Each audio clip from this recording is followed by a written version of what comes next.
Well, it's no surprise that the majority of women we spoke to were bothered about their weight. From our statistics, we found almost 85% of women were unhappy about their current weight.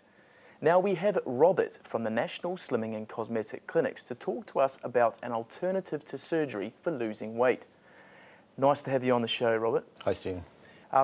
Obviously, we want to find out some of the alternatives to surgery, such as we talked with Andy about bariatric surgery. Now, your clinics offer a different way of slimming. I mean, can you just explain what your philosophy is and what the actual procedure involves? Yes. Also, we deal with obesity, but we deal with it with doctors and medicine and with healthy eating programs. We have 30 clinics in the UK.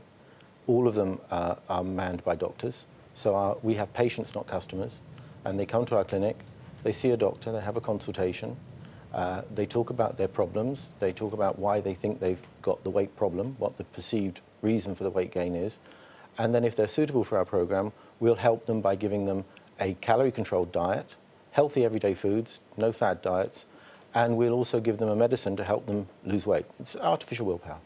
There are a lot of slimming remedies out there on the internet, on television. I mean, what's your perception on that? I mean, are you fighting against that all the time about people saying to you, coming to you and saying, you know, if I do this, is it going to work? We don't fight against the stuff on the internet because reality is that there's a lot of stuff out there. If it works for you, that's fine. But people come to us after they've tried all these things. When they've tried them and failed, then they want to look for a real solution. And a real solution often is, I need a doctor. And they come to see us, they see a doctor, they get a real solution, they get a real medicine, prescription only, and it helps them to focus on their weight loss. I mean, some of the myths that we took from our research team were, you know, slimming tablets were amphetamine. Is that a myth? Very common myth. Amphetamines have actually been illegal in this country since 1960. The reality is that the most common type of slimming pill worldwide, and we're talking about something that's used in hundreds of millions of numbers, is a stimulant. It does give you a little bit of a stimulant effect, but it's not an amphetamine, it's not addictive, and it doesn't produce the effects that amphetamine does. If that were so, if they were amphetamines, we wouldn't be licensed and we wouldn't be allowed to provide them. And we've been providing them for 25 years and they've been around for 50. And they are still the most successful slimming pill on the market. The other myth was that slimming pills are dangerous and addictive. What's your perception on that?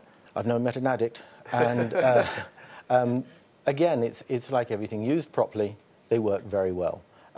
We have examined this with the police because the police keep records of everything that's addictive.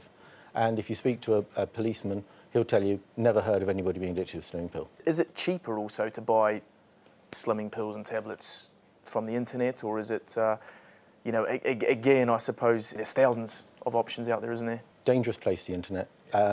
Anything that's a medicine tends to be copied, and, you know, medicines cost a lot of money, and pharmaceutical companies spend tens of millions and hundreds of millions developing medicines, and as soon as they develop the medicine, if it's got a mass market, then a criminal somewhere will copy it and fake it. It's not a medicine. Most of the stuff that comes in from the internet in terms of medicines, the British government did a report very recently, mostly fake. It's illegal in any case to import a medicine from another country. So either you're not going to get the medicine in the first place because they're never going to deliver it, it's going to be a fake, or it won't get past customs and excise. The majority are fakes, and they're expensive. They're actually more expensive to buy on the internet than they generally are to go to a reputable clinic and actually see a doctor. Can they do more harm than good, though, some of these? Depends what's in them.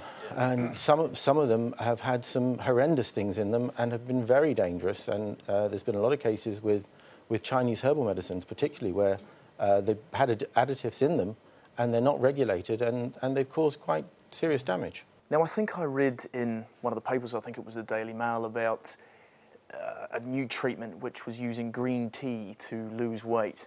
I mean, what's your view on that? Well, green tea, I mean, please. There's nothing there that's going to help you lose weight. You know, you drink tea all day and, you know, you're not going to lose any weight. You might go to the toilet a lot, but you're not going to lose any weight. You know, looking at your program, I mean, you say the success rate is very high. There's no miracle cure. You've got to want to lose weight. I mean, I'd like to, you know, thank you both for coming in to share with our audience around both of the topics. I think, you know, we've learnt a lot, so I appreciate that. You're welcome.